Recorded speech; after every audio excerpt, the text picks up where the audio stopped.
Today we're going to make a really easy, simple and tasty sauerkraut that just goes absolutely amazingly on sandwiches. It's delicious as a little snack on its own, and it's a lacto-ferment, so your gut bacteria is going to love it. I hope you enjoy it. Ingredients for this are really simple, just 1 white cabbage and salt to taste. This first step's optional, and that is to weigh out the cabbage and then weigh out a maximum of 2% of that cabbage weight in salt. Most recipes for sauerkraut tell you to use 2% salt to cabbage ratio or even more, but I tend to use 2% of salt as a maximum to allow me to reduce my salt intake. So my cabbage was 1300 grams and therefore my maximum salt amount was 26 grams. If you're using no salt or if you're doing it to taste, you can skip this step altogether. Now you need to just remove the end and outer 2 or 3 leaves of the cabbage and keep them for use later. Step 2 is to quarter the cabbage. Step 3 is to cut out the core and keep these also, please don't throw them away. I do tend to nibble on them, so if you're anything like me, please try and resist temptation. Step 4 is to finely slice all 4 quarters. You could, if you prefer, use a mandolin or a food processor, but I just tend to do it by hand if it's for a small batch. Step 5, in a bowl, add the cabbage and sprinkle some of the salt that you've reserved,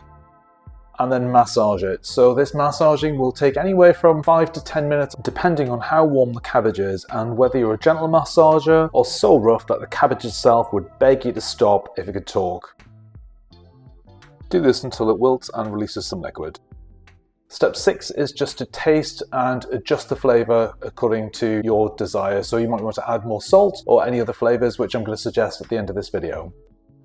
Step 7 is to put it in a jar, and I tend to use a jam jar funnel as it helps to keep it in the jar and off the bench. Make sure that you use your fists and pack it really tight into the jar. Make sure that there are no air pockets in the jar and make sure that all of the cabbage is under the liquid. I often use the end of a rolling pin or the end of the tamper of my blender. Step 8 is to get all of your scraps and to use a cabbage leaf or 2, roll them up and use some of the cores to keep all of the shredded cabbage underneath the liquid.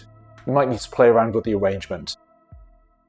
The last step is to ferment it for 1 to 14 days, depending on the temperature of your storage area. It's really important to keep the lid of the jar fairly loose and or to burp it daily to release any carbon dioxide. Otherwise it can get a little bit explosive and you really don't want to have broken glass and stinky sauerkraut all over your kitchen. Once sour to your taste, you can keep the sauerkraut refrigerated for up to a year or even longer. I've never had mold develop, but if that does happen, you simply need to remove it, clean the area where the mold was, and enjoy everything underneath the liquid, as this should still be safe to eat.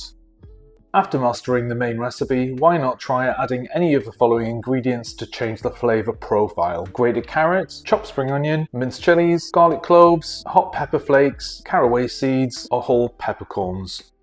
That was sauerkraut. I hope you enjoyed it. Please check out some of my other videos, and thanks for watching.